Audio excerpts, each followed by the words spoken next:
د ترهګر بریدونو په نتیجه کې یو خوا چې نیغ پنیغه هم دغه پیښو کې جانی او مالی زیانونه لیدل کیږي، نو بل خوا بیا ماهران وایي دغه ډول ترهګر فعالیتونه د کاروبار او تجارت په موجودو موکو هم ډیر منفي اغیز پرې باسي.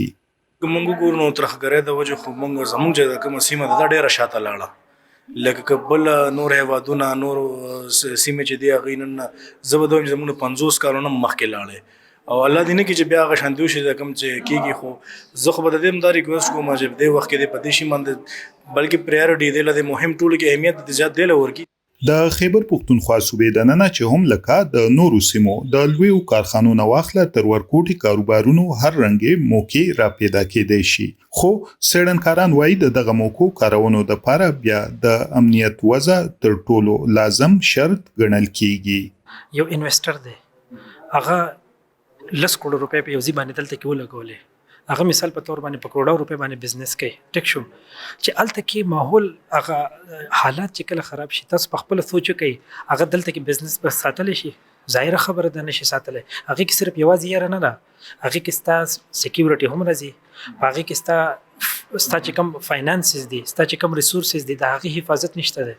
د 2000 کال نه تر 2012 چې په خیبر پختونخوا صوبه کې ترهګرۍ په لویه کچه زیانونه رسولي وو او دغه وخت د امنیت وضع ډیره سخته ناقلاره وه او هم په دغه موده کې بیا د ترهګرو ډلو پر ضد پوځي عملیات هم ترسره شو، خو دغه ترهګرۍ د صوبې اقتصاد او معیشت د زوال سره مخ کړو.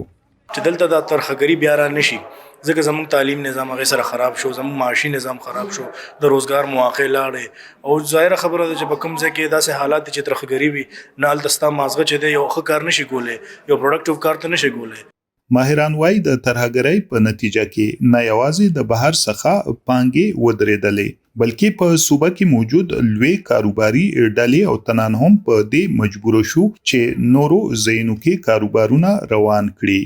احسان محمد خان، وایس اف امریکا، ډیوا، پیښور.